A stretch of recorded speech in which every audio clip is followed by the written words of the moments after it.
नाज़रीन अस्सलाम वालेकुम। आपकी मोहब्बतों और चाहतों के साथ लियाकत नवाज़ मलिक हाज़िर खिदमत है। नाज़रीन, जो कौमें अपनी तारीख़ से सबक हासिल करती हैं, वही कौमें अपने मुस्तक़बिल का तयन करती हैं और मुस्तक़बिल में कामयाब होती हैं। ये हमारी बदकिस्मती है कि हमने अपनी तारीख़ को इतना मसख़ किया कि हम अपनी तारीख़ को मुख्तलिफ़ अपने तरीक़ों से उसको एक्सप्लेन किया, अपनी नई नस्ल को बताया, और इसका नतीजा ये निकला कि हमारी नई नस्ल को पाकिस्तान की जो असल तारीख़ है उसके मुतालिक बहुत कम इल्म है। नाज़रीन, जब 1971 की जंग हम हारे, ये हकीकत है कि हिंदुस्तान ने ईस्ट पाकिस्तान में जारहियत की और पाकिस्तान का एक टुकड़ा पाकिस्तान से अलग किया। लेकिन यह भी हकीकत है कि मगरबी महाज पर भी हमें शिकस्त हुई और हमारा 5,000 मुरब्बा मील इलाका हिंदुस्तान के कब्ज़े में चला गया और एक बड़ी फ़ौज ने सरेंडर किया ईस्ट पाकिस्तान में हिंदुस्तान की फ़ौज के सामने और जंगी कैदी बन गए। इस दौरान याह्या खान की हुकूमत उनसे ले ली गई, जिसमें फ़ौज के आला अफसरान का भी हाथ था, जनरल गुल हसन और जनरल अब्दुल रहीम का, और जुल्फ़िकार अली भुट्टो साहब को ये हुकूमत दे दी गई। बाज़ लोग ये एतराज़ करते हैं कि जनाब जुल्फ़िकार अली भुट्टो ने जब हुकूमत ली तो वो चीफ मार्शल लॉ एडमिनिस्ट्रेटर बन गए और सदर पाकिस्तान भी बन गए। लेकिन कोई शख्स हमारी नस्ल को ये बताने के लिए तैयार नहीं है कि भुट्टो साहब चीफ मार्शल लॉ एडमिनिस्ट्रेटर क्यों बने। Chief marshal law administrator Bhutto साहब इसलिए बने कि जो भी ओहदे जनरल याह्या के पास थे वो ओहदे जनाब जुल्फ़िकार अली भुट्टो साहब को दे दिए गए, क्योंकि पाकिस्तान में कोई आइन नहीं था और एक LFO पे हुकूमत चल रही थी। जब भुट्टो साहब बरसे इक़्तिदार आ गए तो उन्होंने पहला काम ये किया कि एक अबूरी आइन जो असम्बली ने बनाया, जो एक सदारती आइन था, वो आइन पास किया और उसके बाद मार्शल लॉ, चूँकि आइन बन चुका था इसलिए मार्शल लॉ को ख़त्म कर दिया गया और भुट्टो साहब ने चीफ मार्शल लॉ एडमिनिस्ट्रेटर का ओहदा छोड़ दिया, इसलिए कि मार्शल लॉ का कोई जवाब नहीं बनता था, आइन बन चुका था। उसके बाद 1973 का कॉन्स्टिट्यूशन बनना शुरू हुआ, जिसमें तमाम जमातें जो पार्लियामान का हिस्सा थीं उन्होंने उसमें हिस्सा लिया और सबको ये क्रेडिट जाता है कि आज तक वो आइन मुख्तलिफ गास्पों ने ख़त्म करने की कोशिश की, लेकिन वो आइन अभी भी मुख्तलिफ सूरतों में कायमो दायम है। भुट्टो साहब जब बरसे इक़्तिदार आए तो उनके पास दो बड़े काम जो थे, पहला ये कि जंगी कैदियों को वापस लाना और जो इलाका मगरबी पाकिस्तान में जो जंग हुई उसमें पाकिस्तान का जो 5,000 मुरब्बा मील इलाका है वो वापस लाना। तो भुट्टो साहब ने पूरी अपोजिशन को एतमाद में लिया और अपोजिशन भुट्टो साहब को शिमला जाने के लिए सी ऑफ करने एयरपोर्ट पे पहुंची और सब ने मुत्तफ़िक़ा तौर पर भुट्टो साहब का साथ दिया और भुट्टो साहब एक हौसले के साथ एक हारी हुई जंग जो है वो जाके टेबल पे जीते और उन्होंने जंगी कैदियों को वापस लाया और 5,000 मुरब्बा मील पाकिस्तान का जो हिंदुस्तान के कब्जे में था उसको वापस लिया। उसके बाद देखें, जब जंग होती है तो जंग में قوमें जो हैं बैंकक्रप्ट हो जाती हैं। लेकिन भुट्टो साहब ने हौसला नहीं हारा और कौम को एक नया मोराल दिया। आज सवाल ये लोग करते हैं कि भुट्टो साहब ने वादा किया था रोटी, कपड़ा और मकान, तो भुट्टो साहब ने वो वादा पूरा नहीं किया। मेरे साथियों, भुट्टो साहब की हुकूमत से पहले पासपोर्ट बनाना एक ख्वाब तो था, लेकिन बन नहीं सकता था। भुट्टो साहब ने बरसे इक़्तिदार आकर पासपोर्ट आज़ाद किया। पाकिस्तान के हर ज़ीज़ शऊर शख्स के पास पासपोर्ट दिया और उसका नतीजा ये निकला कि लोग बाहर निकले, लोगों ने काम किया और आज आप देखते हैं कि ये $2 बिलियन के रेमिटेंस जो ओवरसीज पाकिस्तानियों ने भेजे, वो कैसे भेजे? इसलिए कि उनके पास पासपोर्ट था। उन्होंने अपने रिश्तेदारों को भेजा। पाकिस्तान के लोगों का रहन सहन बेहतर हुआ और यही रोटी, कपड़ा और मकान है। आपको याद होगा मेरे उस वक्त के दोस्त कि यूनिवर्सिटी में जब कोई यूनिवर्सिटी के इम्तिहान हुआ करते थे तो यूनिवर्सिटी के इंफॉर्मेशन बोर्ड पे नौकरियों के इश्तहार लगते थे। आपने देखा कि भुट्टो साहब की हुकूमत में पाकिस्तान एरो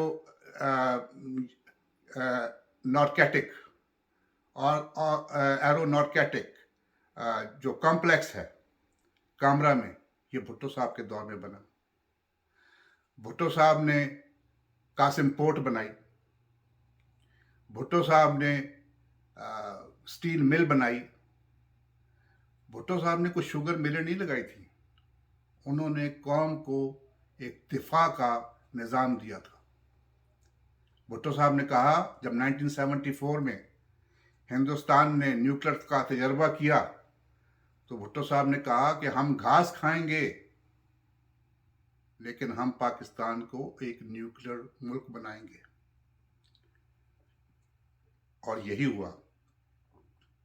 भुट्टो साहब, ये न्यूक्लियर जो है ये कोई जंग का एक हथियार नहीं है, ये बैलेंस ऑफ पावर है।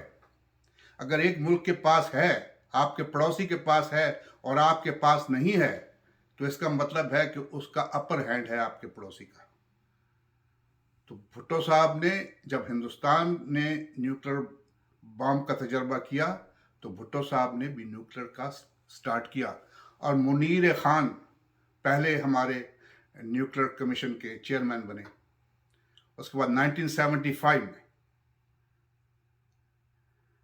अब्दुल कदीर खान साहब ने पाकिस्तान में कदम रखा और ये भुट्टो साहब से मिलने गए। भुट्टो साहब ने उनको कहा कि आपको हम ये काम देते हैं और आप डायरेक्ट मुझसे राब्ता रखें और जो भी चीज़ आपको ज़रूरत होगी वो आपको मिलेगी।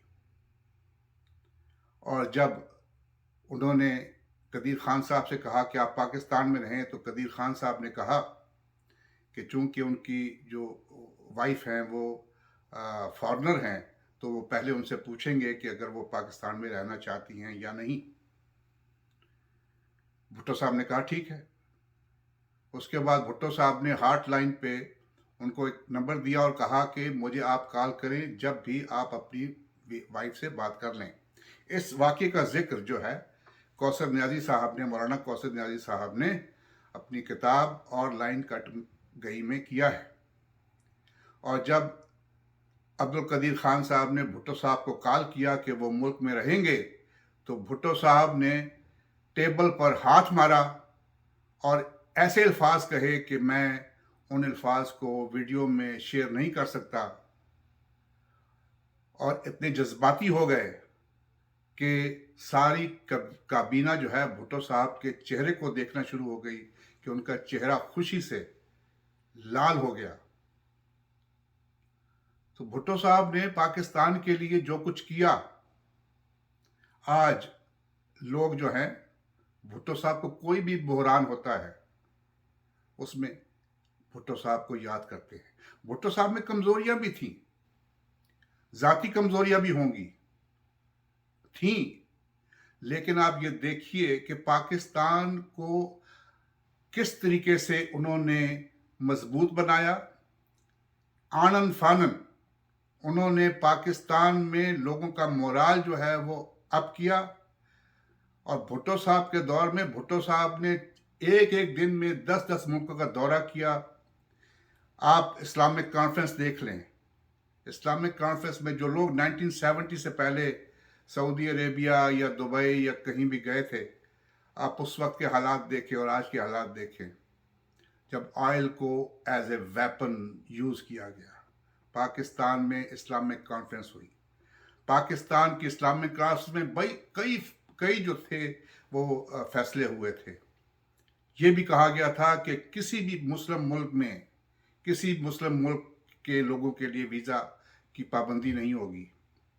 मुश्तरका करेंसी की भी बात हुई थी, मुश्तरका बैंक की भी बात हुई थी, लेकिन पाकिस्तान के दुश्मनों को ये बात जो थी ये खटकी। और आपने देखा कि शाह फैसल को भी शहीद कर दिया गया, जुल्फ़िकार अली भुट्टो को भी इस दुनिया से रुखसत कर दिया गया। और इस तरीके से हमारी जो कौमी वहदत थी, जो मुस्लिम उम्मा की वहदत थी, उसको पारा पारा कर दिया गया। और आज हम में इतनी जुर्रत नहीं है कि हम कश्मीर पर होने वाले जुल्म को हम OIC में पेश कर सकें, और OIC में भी इतनी जुर्रत नहीं है कि वो हिंदुस्तान को ये बताए कि वो मुसलमानों पर क्या क्या जुल्म कर रही है और कोई करारदाद पास करे। मेरा साथियों, हिस्ट्री जो है बड़ी जालिम होती है, हिस्ट्री जो है उसमें बड़ी हकीकतें होती हैं। खुदा के लिए ये हिज मास्टर वॉइस की जो चीज़ें हैं इनको ख़त्म कीजिए, बायस ना बने। आपने जो भी क्रेडिट है किसी का, अगर नवाज शरीफ साहब का कोई क्रेडिट है तो उनको क्रेडिट दें। नवाज शरीफ साहब का ये क्रेडिट है कि उनके दौरे हुकूमत में न्यूक्लियर बम का धमाका उन्होंने किया, टेस्ट किया, और पाकिस्तान एक न्यूक्लियर मुल्क बना। मोहतरमा बेनज़ीर भुट्टो को ये क्रेडिट दें कि उन्होंने पाकिस्तान में मिसाइल टेक्नोलॉजी लेकर वो आई, और आज पाकिस्तान मिसाइल में भी बहुत आगे है।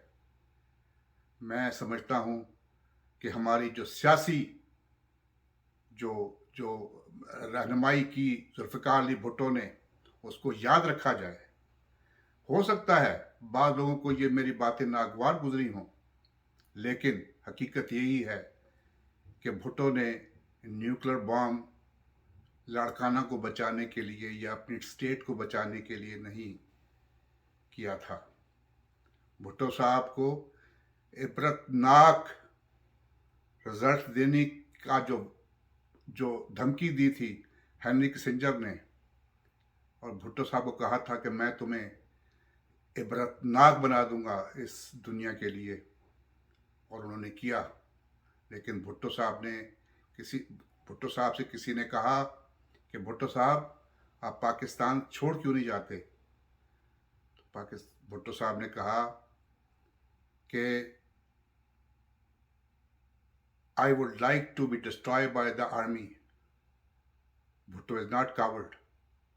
I would like to be destroyed by the army, but I wouldn't like to be destroyed by the history.